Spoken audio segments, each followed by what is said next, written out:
before we close this program, sir, I've got a very, very important questions. What about these people who are indulging in adulteration? I mean, there is a perception that because of this coloring or actual adulteration, the market is really crashing. How do you propose? Have you done anything? No, actually, I have, for my part, stopped adulteration from in Nilgiris. Okay, but adulteration takes place at all levels, all the 10 levels I told you, up to the tea shop. You are sure that in the producer level there is no adulteration? No, not putting in all these coffee husk and maize starch and all those things have stopped, no, because we keep having these rates, and that is quite clear. As far as coloring is concerned, what coloring has done was where you produce just 200 cups in 1 kilo, when you put color you can get 400 cups and 500 cups. And people, unfortunately, as I told you before, tea is consumed in different parts of the world differently. For South Indians or even for, especially in the state of Kerala, tea means something dark brown liquid with a lot of sugar. That is a color that is banned under the Prevention of Food Adulteration Act. All sorts of coloring except natural coloring is completely banned under the Prevention of Food Adulteration. So we have come up with a series of advertisements which you might have seen both in the vernacular medium of Tamil and Kannada, as well as in English, and the response has been huge. We have educated people to how to find out what is bad tea, what is color, how the color falls down even when they put it in cold water. So we have got huge amount of samples, and now we, along with health authorities, we've done this before. Last year we did it in Coimbatore and in Chennai. Along with the health authorities, we are going to take legal action, but also we got feelers from them that they're willing to put an end to it completely. Mm-hmm. And once they do that, in fact, we have called them for a meeting on the 20th of this month at Upasi, where they're all going to pledge that they're going to put an end to coloring, because they also know that once they stop coloring, the consumption will immediately go up by 20%, 30%. So that is one more thing that we are working on.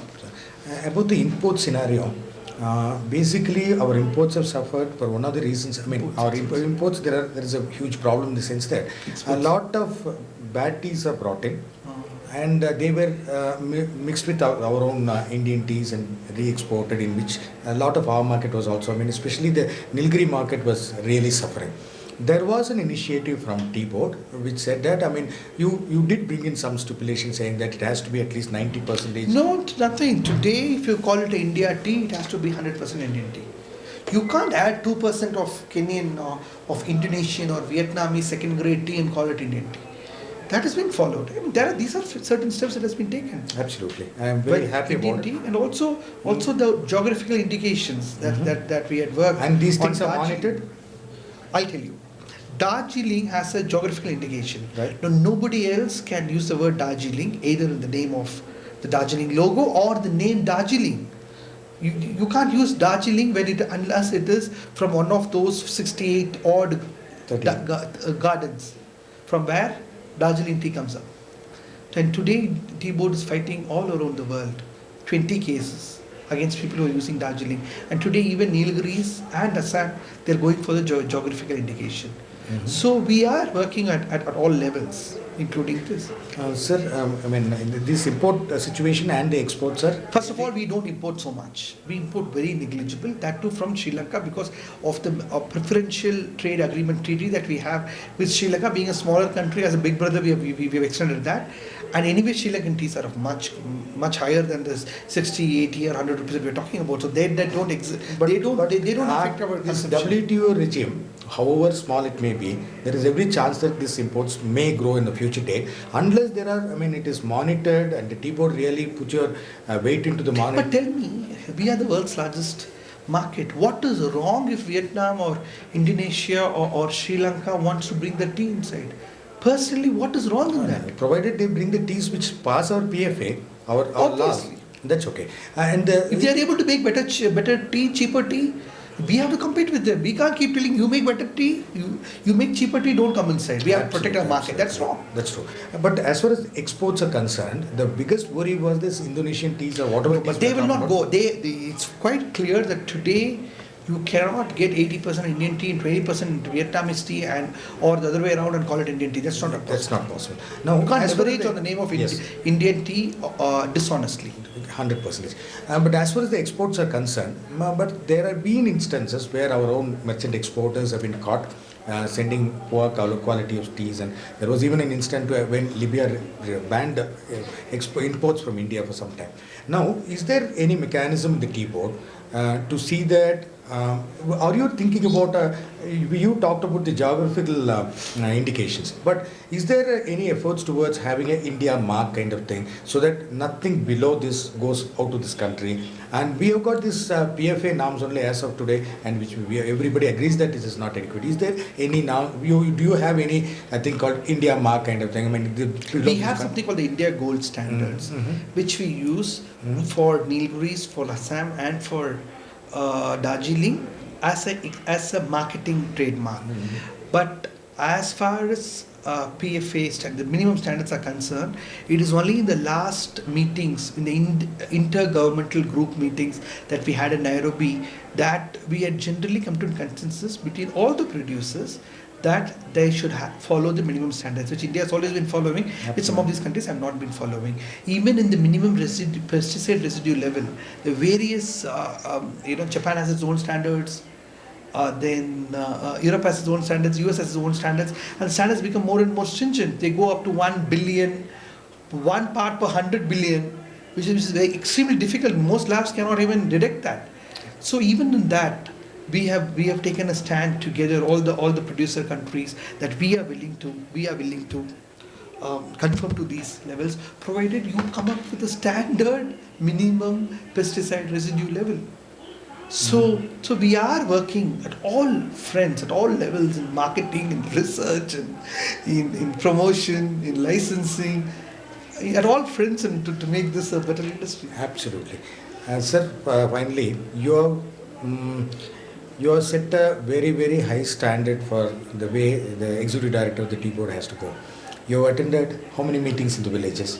43 the first phase, 12 just 3 weeks back. And innumerable during the course of time. Yeah. And do you think this culture of relating to the farmers, relating to the producers will continue? Because there was a time when Tea Board was considered to be an organization for the big corporates only, not for this thing. It's all in the past. Today they're going to accuse me. Today the corporates are going to accuse me that I spend much more time with the small growers. But I it's wonder. sad. Like in this meeting that we had yesterday, where we finalized the dates on the 10th and told them that they should not. It was attended by more than 500 persons, and it had come everywhere, in all the media, where we had made very, very clear. It came in the Sun TV, all the major televisions, that after 10th, nobody's going to touch the sickle. There, some of the good corporate guys, they came and told me, sir, we are doing very well. I asked them, what is the name of your factory? I didn't know. I told them, I'm sorry, I only know the bad ones, the bad factories, the bad packeteers who are using coloring. I don't really do, because the estates are doing their work. India has the highest, the best possible welfare schemes. The Indian Plantation Labour Act is possibly the best in the world, and our social costs are possibly the highest in the world, and that is why we are not able to compete with Kenya and Sri Lanka.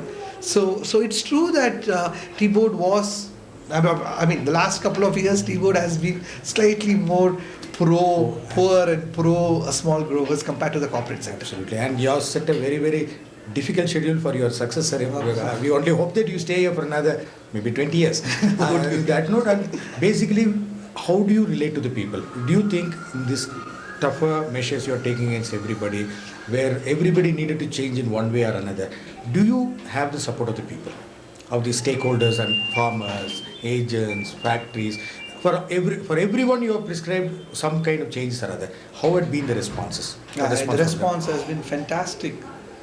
If they have promised in front of me that they will not touch a sickle again, if they promise me that you're doing so much for us, it's for our good. I told them very clearly, when I joined it was 3 rupees you're getting for a kilo. Today you're getting 9 rupees.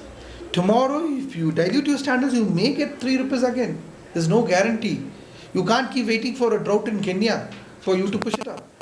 So I told them very clearly. I also tell them, you keep blaming the agents, because I have, as you know, registered tea, green leaf agents for the first time. Tea board has never recognized them before. First time we have registered them. I explained to them that the first time anywhere in the world we are giving a pruning subsidy. The first time we have got this Kunda project, where we have got the state government, the HADP, the Hill Area Development Program, the state government, the Indian Bank, the Inco factories, the cooperative factories, and us together. We have pooled in such a way that we give only 25% from the tea board to the people for the replantation. The other 75% they give through their own labor, or the bank gives the interest subsidy, the margin money, and the HADP gives the interest subsidy, and this cooperatives guarantee them, so that it's all innovative schemes which have helped the poor. So I keep telling them, today we are in a position to help you because T-Board has the money and the expertise to do that. But tomorrow, if you don't improve, if the prices again crash from 9 rupees to 3 rupees, then who's going to help you? So basically, you can keep on blaming each other. But you said the factories make their money, whatever is left only they give it to the small growers. So the factories are not working on a loss, the agents are taking their commission, the buyers, the packeteers, the wholesalers, the exporters, blenders, everybody make the money, but the poor man is the small grower, because as you said, he doesn't know how much he's going to get for the leaf he is giving. So everybody is clear that there's no going back on quality today. And today we are sure that the Nilgiris tea would get into the same league as the Darjeeling. God willing. Thanks for the time, sir. Thanks a lot. It's a wonderful time. Thank you.